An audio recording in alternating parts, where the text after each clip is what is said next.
Prezados irmãos e amigos, estamos de volta com mais um vídeo. Eu vou ler um trecho aqui de Romanos 1, do verso 18 até o verso 23, ok? A ira de Deus se revela do céu contra toda a impiedade e injustiça dos seres humanos, que por meio da sua injustiça suprimem a verdade. Pois o que se pode conhecer a respeito de Deus é manifesto entre eles, porque Deus lhes manifestou. Porque os atributos invisíveis de Deus, isto é, o seu eterno poder e a sua divindade, claramente se reconhecem desde a criação do mundo, sendo percebidos por meio das coisas que Deus fez. Por isso, os seres humanos são indesculpáveis, porque tendo conhecimento de Deus, não o glorificaram como Deus, nem lhe deram graças. Pelo contrário, se tornaram nulos em seus próprios raciocínios, e o coração insensato deles se obscureceu.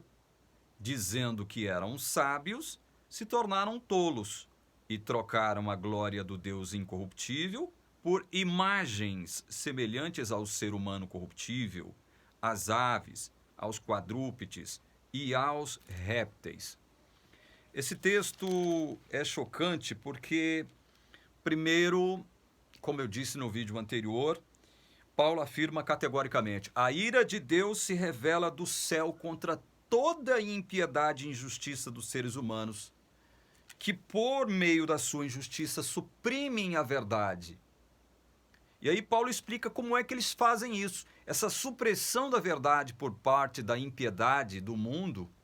Ele diz aqui, olha, pois o que se pode conhecer a respeito de Deus é manifesto entre eles, porque Deus lhes manifestou.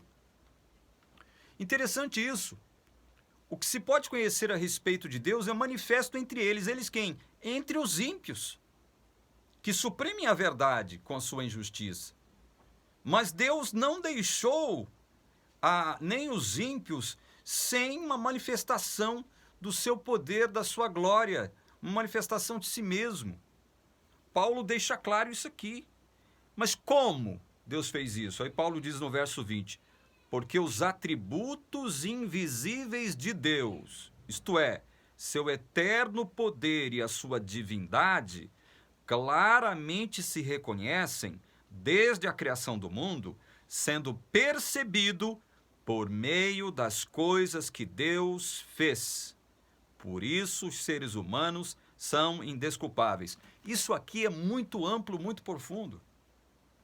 Deus providenciou o conhecimento de si mesmo entre todos os seres humanos, que Paulo o considera aqui como os ímpios. Ele está tratando da questão dos ímpios aqui, por meio das coisas que Deus criou. Por meio das coisas que Deus criou.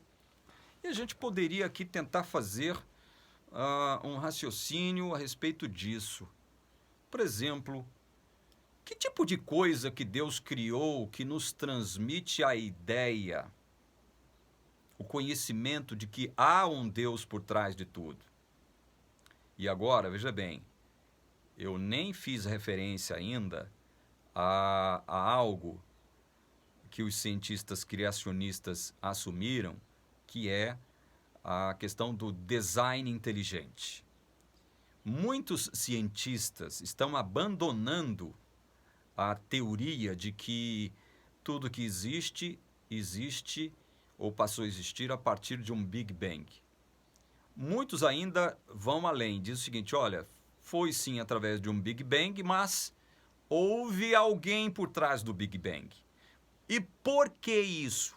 Existem várias razões dos cientistas admitirem que há uma inteligência superior por trás de tudo. Existem várias razões, mas uma delas é a seguinte: existem seres, existem organismos com uma estrutura tão complexa que isto não poderia ter vindo do acaso, de uma conjunção de fatores. Tempo, espaço, matéria. Não. Porque tempo, espaço e matéria é a trindade do ateísmo, né? Daqueles que não admitem a existência de Deus. É muito mais difícil crer que tudo passou a existir por conta de uma conjunção circunstancial de fatores, né, que acabou produzindo tudo que existe, inclusive as estruturas complexas que estão presentes no nosso mundo, no nosso universo. Por exemplo, o corpo humano. O corpo humano é algo tremendamente maravilhoso. O nosso cérebro é algo tremendamente maravilhoso. A nossa célula é algo tremendamente maravilhoso, né? O nosso DNA o DNA é constituído por um código genético, ou seja, há informação ali no DNA. E informação é uma das maiores provas de que as coisas não vieram à existência por acaso. Não vieram à existência por obra de um Big Bang que surgiu por obra de uma conjunção circunstancial dos fatores tempo, espaço e matéria. Ou seja, há uma inteligência superior por trás de tudo. É isso que a teoria do design inteligente afirma. E são muitos os cientistas que hoje se tornaram adeptos da teoria do design inteligente. Eu tive a oportunidade de discutir isso na faculdade com um professor de filosofia.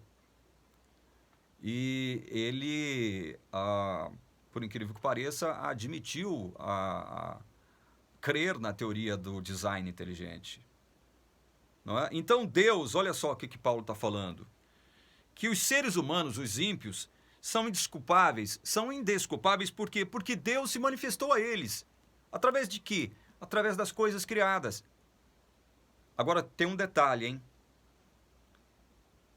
A natureza, tudo que foi criado, não constitui revelação especial. Ela é uma revelação geral de Deus. Certo? Veja bem, não se pode descobrir o Evangelho através da revelação geral.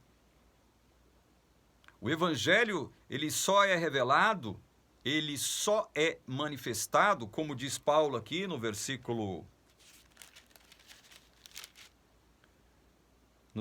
16 e 17, pela justiça de Deus. Olha, não me vergonhe do Evangelho, porque é o poder de Deus para a salvação de todo aquele que crê, primeiro do judeu e também do grego, porque a justiça de Deus se revela no Evangelho de fé em fé, como está escrito, o justo viverá por fé. A justiça de Deus se revela no Evangelho. A justiça de Deus não se revela através das coisas que ele criou.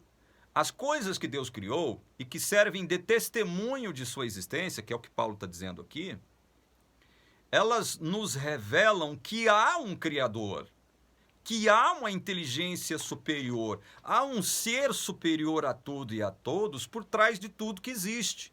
Por isto, todos os ímpios são indesculpáveis. Olha aqui o que Paulo diz.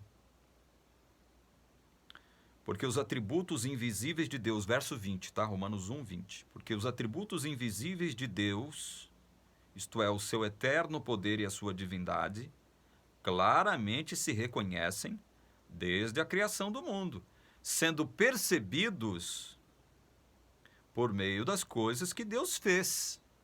Por isso, seres humanos são indesculpáveis. Não há desculpa para o ser humano ímpio que afirma Deus não existe. Não há desculpa. Esse que afirma Deus não existe, ele está diante de provas incontáveis ao seu redor. Ele está diante de provas incontáveis de que Deus existe, de que há um ser superior que criou todas as coisas. Pegue a estrutura de uma folha, analise uma estrutura de uma simples folha. Perceba que há ali um sistema, uma sistematização biológica complexa. Analise de forma detida e rigorosa tudo isso. Isso não veio, não pode ter vindo do acaso, até porque, olha só como isso é interessante. É um princípio científico. O nada não pode criar algo. Eu discutia isso com o meu professor na sala de aula, na faculdade. O nada não pode criar algo. Ora, isso é um princípio científico. O nada não tem o poder de criar algo. Portanto, se algo existe, é porque houve alguém, uma inteligência superior, que criou esse algo, propositalmente. Então, reafirmando o princípio científico de que o nada não pode produzir algo, ora bolas, eu tenho que admitir, eu sou obrigado a admitir que houve ou há um ser superior, uma inteligência superior por trás do algo que existe.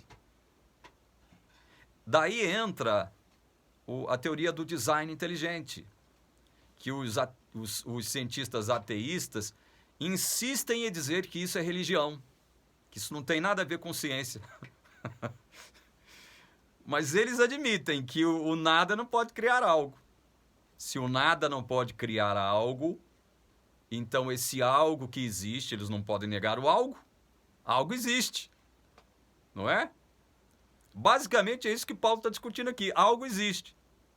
A existência de Deus, então, pode ser comprovada através desse algo. E por isso a humanidade, essa humanidade ímpia, que suprime a verdade de Deus através das suas injustiças, é por isso que essa humanidade é indesculpável. Indesculpável. Ou seja, gente, Deus, em sua infinita soberania e sabedoria e autoridade, ele permitirá que muitos ímpios pereçam em suas respectivas injustiças, porque ele é Deus, ele assim o determinou, e ele é justo. Mas ele vai salvar muitos dentre estes ímpios. Ele vai salvar muitos dessa massa de gente condenada na qual se tornou o planeta Terra depois do pecado de Adão. Tudo que existe de ruim, de mal aqui, é produto, é implicação, é resultado, é consequência do pecado de Adão. Paulo fala sobre isso aqui no capítulo 5 de Romanos. Tudo de ruim, tudo de mal, a morte, por exemplo, como um fator penal do pecado, né, como uma consequência penal do pecado, existe por conta do pecado de Adão. Olha, no vídeo passado eu indiquei o livro Verdade Absoluta de Nancy Pearcey para você ler, certo? É um livro sensacional, maravilhoso. Leia este livro. Ele é da CPAD, é a Casa Publicadora das Assembleias de Deus. Eu quero indicar mais 3 livros para você. Você que gosta de ler, 3 não, 4, tá? Vou aproveitar os momentos finais desse vídeo para indicar para você 4 livros. Olha aqui, esse livro também, O Deus que Intervém, é do Francis Schaeffer. No vídeo passado eu falei sobre ele. Um homem de Deus maravilhoso que tratou de questões super atuais.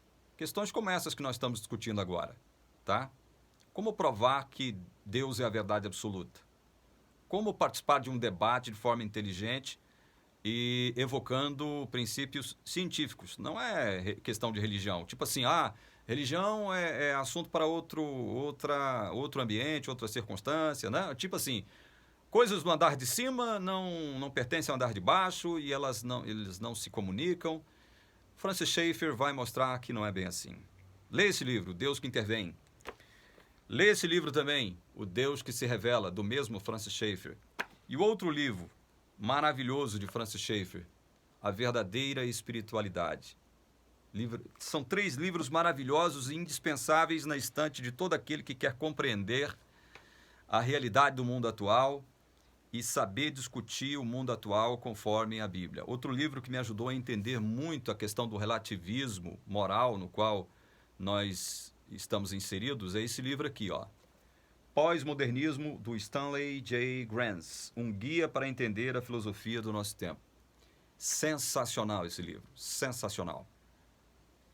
Você que gosta de ler, você que gosta de estudar, quer entender a realidade na qual nós estamos inseridos, lê estes livros que eu indiquei para você.